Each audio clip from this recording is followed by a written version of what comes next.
They fired me on my wedding day. Not politely, not professionally, publicly. My boss's son walked into my wedding venue, in front of my family, in front of my guests, and handed me a termination letter. He was smiling, like he was enjoying it, like my pain was entertainment. "Consider it my wedding gift to you," he said. I still remember how cold my hands felt when I was holding my wedding bouquet in one hand and my termination letter in the other.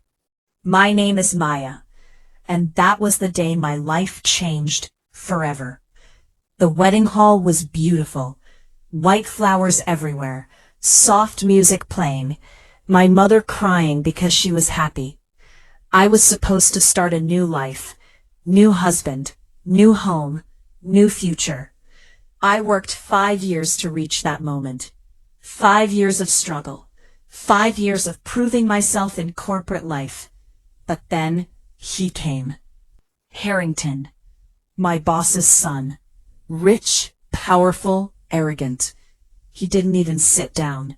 He walked directly toward me. "Maya," he said casually, like we were old friends, "I need to talk to you." I thought it was a work emergency, but then he gave me an envelope. "Open it," he said. Inside was my termination letter. Immediate dismissal. Reason, performance restructuring. On my wedding day. No warning, no meeting. No HR explanation. Just humiliation. My husband looked confused. My parents looked shocked. Guests started whispering, and Lucas smiled. "You should have known your place," he said quietly. Then he turned and walked away, like he had done nothing wrong. Everyone expected me to cry, but I didn't, because my mother once told me something important. People don't respect women who break in public. So I stayed calm. I finished the wedding ceremony.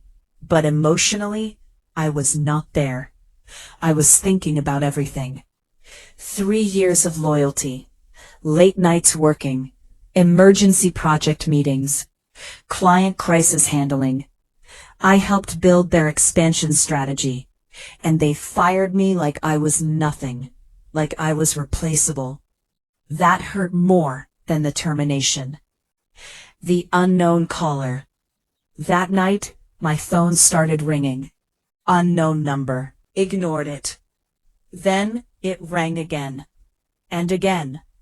Finally, I answered. "Hello?" A deep voice spoke. "Maya, this is Mr. Harrington, Lucas's father, the CEO, my boss's boss." I froze. "I heard what happened," he said calmly. Silence. "I want to meet you tomorrow." "Why?" I asked. "Because my son made a mistake." That surprised me. Corporate families usually protect their children. But I agreed, because I wanted answers. And maybe revenge. We met at a private restaurant. Mr. Harrington was very different from his son. Calm. Strategic. Cold, but respectful.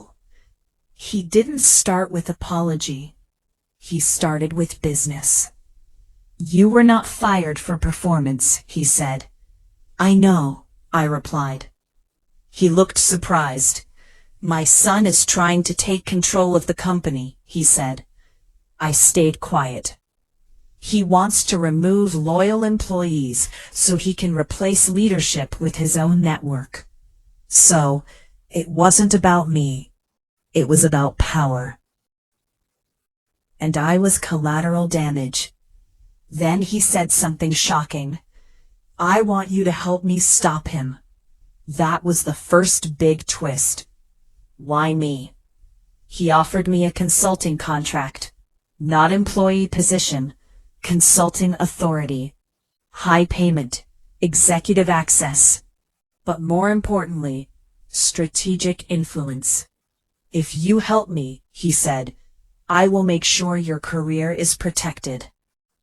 I thought about my wedding humiliation, my public embarrassment. And I said yes. Money. For revenge. Corporate war begins. I started analyzing company data. Lucas was smart. He was not directly attacking his father. He was slowly building control, changing reporting structures, influencing finance approvals, creating loyalty networks inside departments. But he made one mistake. He underestimated compliance auditing systems, and he underestimated me, because I was secretly very good at operational strategy modeling. One night, I found something disturbing. Lucas was manipulating performance metrics, not illegally, but strategically, making his projects look more profitable, making other departments look inefficient. Classic political takeover strategy. But I started documenting everything, because revenge needs evidence, not emotions. The boardroom moment. During quarterly board meeting, I presented risk analysis, financial inconsistencies, leadership manipulation patterns, operational danger signals. Investors were shocked. Lucas tried to interrupt, but his father stopped him. Silence in boardrooms is powerful, because silence means authority. Board members voted. Lucas lost strategic control influence, not publicly fired, but politically removed. Corporate exile. He realized too late what was happening, because he finally understood I was helping his father, not him. Confrontation. He called me. You planned this, he said angrily. Yes, I replied calmly. Why didn't you fight me directly? I smiled. Because you humiliated me publicly, and I defeated you privately. That was my revenge. Quiet, clean, professional. My husband stayed with me. He said something I will never forget. The best revenge. And he was right. I didn't destroy Lucas. I didn't scream. I didn't create drama. I simply proved something. Power is not loud. Power is strategic. And the day he fired me on my wedding day was the day he created his own downfall.